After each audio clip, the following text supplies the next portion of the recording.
वह विद्वान जिसने असंख्य किताबों का अध्ययन बिना सद्गुरु के आशीर्वाद से कर लिया, वह विद्वानों की सभा में एक सच्चे विद्वान के रूप में नहीं चमकता है। उसी प्रकार जिस प्रकार एक नाजायज संतान को दुनिया में कोई प्रतिष्ठा हासिल नहीं होती, उपकार करने वाले के प्रति उपकार की भावना और हिंसा करने वाले के प्रति हिंसा की भावना रखने पर दोष नहीं होता।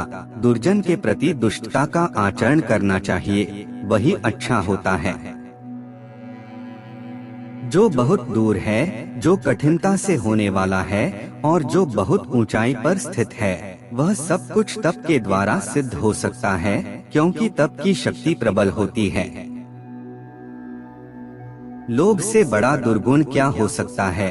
निंदा से बड़ा पाप क्या है? जो सत्य में प्रस्थापित है, उसे तप करने की क्या जरूरत है? जिसका हृदय शुद्ध है, उसे तीर्थ यात्रा की क्या जरूरत है? यदि स्वभाव अच्छा है तो और किस गुण की जरूरत है? यदि कीर्ति है तो अलंकार की क्या जरूरत है? यदि व्यवहार ज्ञान है तो दौलत की क्या जरूरत है? और यदि अपमान हुआ है तो मृत्यु से भयंकर नहीं है क्या? जिसका पिता रत्नों का भंडार समुद्र है, जिसकी बहन लक्ष्मी है, शशि की भांति चमकता हुआ ऐसा शंख भी मांगता फिरे, तो समझना चाहिए कि उसने कभी दान और यज्ञ नहीं किया, अर्थात उसने कभी दान नहीं दिया, क्योंकि बिना दान दिए धन नहीं मिलता। शक्तिहीन व्यक्ति ब्रह्मचारी बन जाता है, निर्धन और आजीविका कमाने में अयोग्य व्यक्ति सन्यासी बन जाता है, असाध्य रोगों से ग्रस्त व्यक्ति देवों का उपासक बन जाता है, वृद्ध स्त्री पतिव्रता बन जाती है।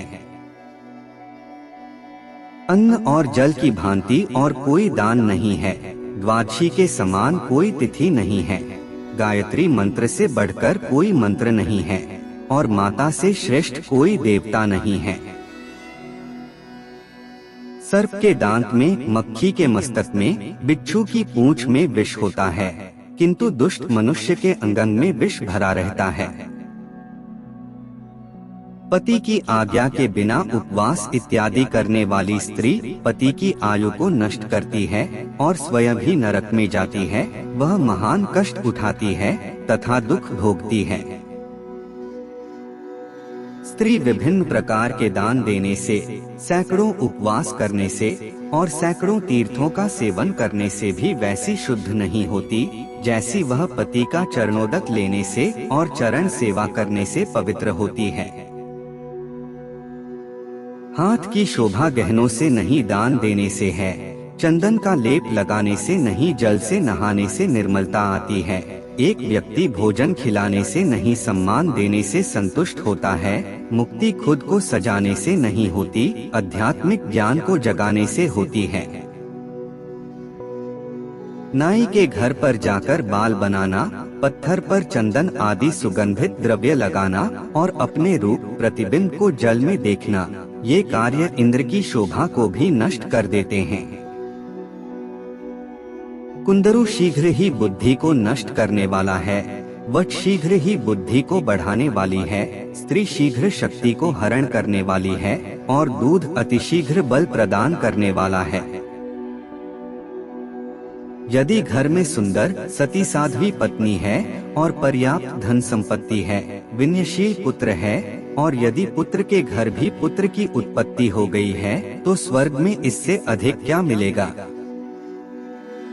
मनुष्यों में और पशुओं में खाना, सोना, घबराना और गमन करना समान है।